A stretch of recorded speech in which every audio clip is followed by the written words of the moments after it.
Hello everyone, welcome to our YouTube channel KR Sahu class. मैं हेमलता साहू। आज आप सभी के लिए बहुत ही इम्पॉर्टेंट टॉपिक पर वीडियो लाई हूँ। आज का हमारा जो टॉपिक है वो है the guide by RK Narayan. जो MA इंग्लिश कर रहे हैं, चाहे प्राइवेट हो या फिर रेगुलर, उन सभी के लिए बहुत ही इंपॉर्टेंट है the guide by RK Narayan. तो आज इस वीडियो में आप लोग को बहुत ही मज़ेदार तरीके से आप लोग को हिंदी एक्सप्लेन करने वाली हूँ the guide by RK Narayan का, ठीक है ना। तो चलिए वीडियो को स्टार्ट करते हैं। वीडियो को एंड तक देखिए, क्योंकि वीडियो के एंड में मैं आप लोगों को इसके जो क्वेश्चन आंसर डिस्क्रिप्शन में PDF के साथ आप लोग को प्रोवाइड करा दूँगी, जिससे कि आप लोग तैयारी भी कर सकते हैं, ठीक है ना। तो चलिए वीडियो को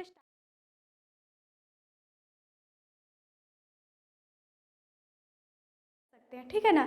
तो चलिए वीडियो को स्टार्ट करते हैं। तो सबसे पहले जो स्टार्टिंग आप लोग को बताती हूँ इसका इंट्रोडक्शन, ठीक है। तो ये जो द गाइड है इसको लिखने वाले हैं बाय RK नारायण, ठीक है। द गाइड को लिखने वाले हैं RK नारायण जी, ठीक है। और इस द गाइड को पब्लिश कब किया गया था? इसको पब्लिश किया गया था 1958 में। और इसके लिए मतलब इसको ना साहित्य अकेडमी अवार्ड भी मिला हुआ है और इस पर एक हिंदी मूवी भी बनी हुई है, ठीक है। और अब देख लेते हैं इसका जो मेन कैरेक्टर है उसकी बात करते हैं। तो इसमें जो मेन कैरेक्टर है ना वो है राजू, जो कि रेलवे राजू के नाम से प्रसिद्ध है। और इनकी माँ है राजू की मदर है कैरेक्टर के अंदर में, और है वालेन राजू का फ्रेंड है, और वालेन की सिस्टर, ठीक है। और है रोजी जो कि एक डांसर है, और मार्को जो कि स्कॉलर है, ठीक। ये तो हो गया मेन कैरेक्टर का। लेकिन इसमें जो सबसे ज़्यादा मेन कैरेक्टर है वो है राजू का, ठीक है। और सेकंड है रोजी। मतलब ये कहा जा सकता है कि इसमें का जो हीरो और हीरोइन है ना वो है राजू और रोजी। यहाँ तक आप लोग को समझ में आ गया। तो जो इसका स्टार्टिंग वहाँ से आप लोग बताती हूँ। जब इसका स्टार्टिंग इसका जो स्टोरी का जो स्टार्टिंग है वो आप लोग को समझा रही। स्टार्टिंग कहाँ से होता है? तो इसका जो स्टार्टिंग है राजू और जो वालेन है ना वहाँ से स्टार्ट होता है। जो राजू है ना उसकी जो दाढ़ी काफ़ी बड़ी बड़ी होती है, एकदम साधु संत जैसे दिख रहा होता है, ठीक है। और तभी ये वालेन जो फ्रेंड है ना उसके मिलता है ना, तो उसका जो फ्रेंड है वालेन ये पूछता है आप तो बिल्कुल साधु जैसे दिख रहे हो, है ना। तो राजू बताता है नहीं मैं कोई साधु वगैरह नहीं हूँ, ठीक है ना। मैं अपने पास्ट के बात आपको बता रहा हूँ, शेयर कर रहा हूँ कि किस तरह से पहले मैं कैसे अपना लाइफ जी रहा था और कैसे मैं 2 साल के बाद जेल से छूट करके आज आया हुआ हूँ, ठीक। तो इनका जो स्टार्टिंग है ना पहले जो है राजू और वालेन से स्टार्ट होता है। ये स्टोरी का एंड है, अभी तो स्टोरी स्टार्टिंग होगी, समझ गए ना। तो इसका स्टार्टिंग कहाँ से होता है? तो जो राजू है जब छोटा होता है, मान लो 10 या 12 साल के या 14 साल के आसपास रहता है, तभी जो उसके जो पापा जी हैं ना उनके पापा हैं, राजू के जो पापा हैं वो रेलवे स्टेशन में क्या करता था काम, उनका खुद का छोटा सा दुकान था, शॉप था जहाँ वे रहते थे, और उन्हें उसी के माध्यम से उनकी दिन रोटी जो है चलती थी। लेकिन अचानक से हुआ क्या, उनके जो पापा है उनका डेथ हो जाता है, उनका मृत्यु हो गया। अब उनका मृत्यु होने पर उनके यहाँ कोई ऐसा नहीं था जो काम करे या फिर पैसा कमा सके। तो जितना भी जो जिम्मेदारी है राजू पर आ जाता है, क्योंकि उनके और भाई बहन तो होता नहीं है, बस उसकी मम्मी, राजू और उनके पापा 3 लोग रहते थे, ठीक है। अब उनके पापा के मृत्यु के बाद जितना भी उनका जो काम है वो सब जो है राजू पर आ जाता है। अब उनको मजबूरी में अपने पापा की दुकान को संभालना पड़ जाता है ना। रेलवे स्टेशन में उनका छोटा सा दुकान है वहाँ पर। लेकिन जो राजू है वहाँ पर कुछ दिन तो रहता है, अपने आप को एडजस्ट करने की कोशिश करता है, लेकिन वो क्या उसका कोई इंटरेस्ट नहीं होता है, इसीलिए वो उस पर ना क्या उतना इंटरेस्ट नहीं देता, ना ही ध्यान देता है, ठीक है। अब ध्यान ना देने की वजह से उसको अदर काम उसको ढूंढना पड़ता है। तो वो क्या काम करता है? गाइड का काम करता है। जो बाहर से लोग आते हैं ना, टूरिस्ट है, उन लोगों को गाइड करने का काम वो करने लगता है। और इसीलिए वहाँ जो आसपास के लोग हैं या फिर जो टूरिस्ट हैं वे उनको रेलवे राजू के नाम से पहचानते थे, ठीक है। अब उसी समय की बात है जब ये पूरे सभी जगह क्या मतलब आसपास जो लोग हैं उनको रेलवे राजू के नाम से जानते थे। तभी जो मार्को है जो कि एक स्कॉलर है, स्कॉलर मतलब कि वो क्या यहाँ जो आए हुए थे भारत इसलिए आए हुए थे ताकि जो प्राचीन जो मंदिर है वहाँ जो चित्र होती है फिर कुछ उनको जानकारी इकट्ठा करना, जैसे स्कॉलर, ठीक है, उनको जानकारी इकट्ठा करना, फिर देखना, एक जगह को दूसरी जगह रिसर्च करना, सर्च करना, ये उनकी क्या थी आदत थी। इसीलिए वे बाहर से आए हुए थे टूरिस्ट बन करके, ठीक है। और रोजी उनकी वाइफ है, दोनों हस्बैंड वाइफ है, तो ये आए थे। और इनकी जो मुलाकात है ये किनसे हुआ था? राजू से हुआ था, ठीक है। जो मार्को है ना थोड़ा सा खड़ूस टाइप का इंसान है, वो हंसता वगैरह नहीं है और ना ही दूसरे की केयर करता है, बस अपने आप में मग्न रहने वाला है। जब वो राजू से मिला तब ये दोनों एक दूसरे को बिल्कुल पसंद नहीं करते थे और एंड तक भी पसंद तो किए ही नहीं, ठीक है। लेकिन राजू फिर भी, उनका काम था भाई करना और उनको पैसा भी कमाना था, तो उनकी मजबूरी थी, ठीक है ना। तो उनको क्या करता, जगह जगह लेकर जाता था, उनको गाइडेंस करता था, उनको दिखाता था, ठीक है, जो चीज़ें उन लोगों को चाहिए थी।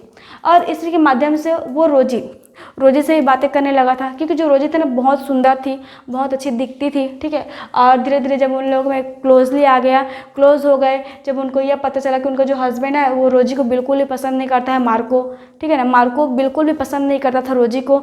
और ये बात जब राजू को पता चला तो वह क्या है, हर चीज़ को रोजी से पूछने लगा, रोजी भी उसको सारे बात को शेयर करने लगी।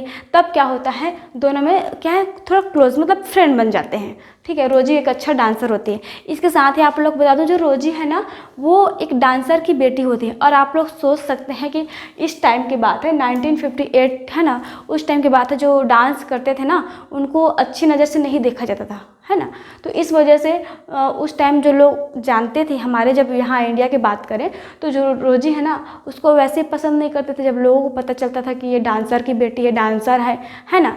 तो जब मार्को और रोजी दोनों, है ना, एक दिन की बात है, दोनों आपस से खूब लड़ाई होते हैं। क्यों? क्योंकि रोजी कहती है कि मुझे डांस करना है, मुझे 4 पैसा कमाना, तुम तो मेरे केयर करते नहीं हो, तुम मेरा ध्यान नहीं रखते हो, तो मेरे पास कोई ऑप्शन नहीं है, तुम्हारे साथ रहना तो बहुत मुश्किल है।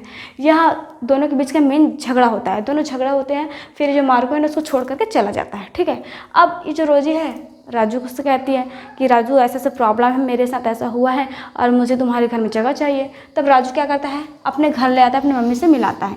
जो राजू की मम्मी होती है ना काफ़ी अच्छी होती है, एकदम ट्रेडिशनल होती है, मतलब कि नई सोच की होती है, खुली सोच की होती है, दब्बू नहीं होती है। लेकिन फिर भी जब उसको बताया जाता है कि रोजी डांसर की बेटी है, डांसर है, मतलब उस टाइम डांसर बोलने से लोग उसको अच्छी नज़र से नहीं देखते थे, तो पहले तो हाँ बोलते थे। लेकिन कुछ दिन बाद जब आस पड़ोस के लोग बोलने लगते हैं कि तुम अपने यहाँ एक डांसर को रखी हो जिसका कोई तो कैरेक्टर सही नहीं होता है ना, ऐसा लोग समझते थे। तो जो राजू की मम्मी है वो रोजी से कहती है बेटी तू यहाँ से निकल जा, क्योंकि तू है तो हम लोग को काफ़ी परेशानी हो रही है। लेकिन जो राजू है ना वो ना उसे बहुत ज़्यादा लाइक करता था और वो चाहता था कि वो अरे वो यहाँ आई है तो किसके भरोसे, मतलब उसका हस्बैंड भी छोड़कर चला गया, कोई है भी नहीं तो कहाँ जाएगी। यह सोच करके वो राजू कहता है नहीं, मैं अपने फ्रेंड को, रोजी को यहाँ से नहीं जाने दूंगा। इस तरह से राजू और उसकी जो मम्मी उसमें भी लड़ाई हो जाती है, क्योंकि उसकी मम्मी है वो बोलती जा और राजू कहता है मत जा, तू यहीं पर रुक। तब राजू की मम्मी उसे धमकी भी देती है कि ये नहीं जाएगी तो मैं चले जाऊंगी, ठीक है ना। ऐसा धमकी देने के बावजूद भी राजू नहीं मानता है, रोजी वहीं पर रुक जाती है, ठीक है।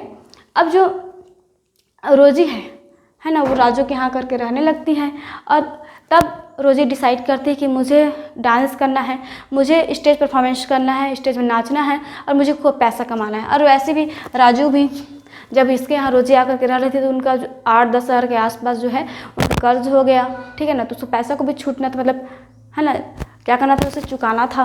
तो उसके लिए क्या करता है वो, रोजी को क्या है जगह जगह जा कर के प्रचार करने लगता है, ठीक है, कि रोजी एक अच्छा डांसर है, स्टेज में परफॉर्मेंस करती है। तो इस तरह से उसे अलग अलग क्या मिलने लगा प्रोग्राम के लिए, है ना, चांस मिलने लगा। फिर रोजी जो है जगह जगह जाकर डांस करने लगी, बहुत ही कम समय में क्या एकदम पॉपुलर हो गई, ठीक है। और फिर बिजनेसमैन हो या फिर पॉलिटिशियन हो, कोई भी हो, उसे आकर के मिलना चाहते थे और उसे काफ़ी मुनाफा भी होने लगा था, बहुत ज़्यादा पैसा उसे मिलने लगा था, ठीक है। अब जब राजू है बहुत पैसा जब उसको मिल रहा था बहुत ज़्यादा खुश था वो, ठीक है, बहुत ज़्यादा ही खुश था, बहुत ज़्यादा खुश था।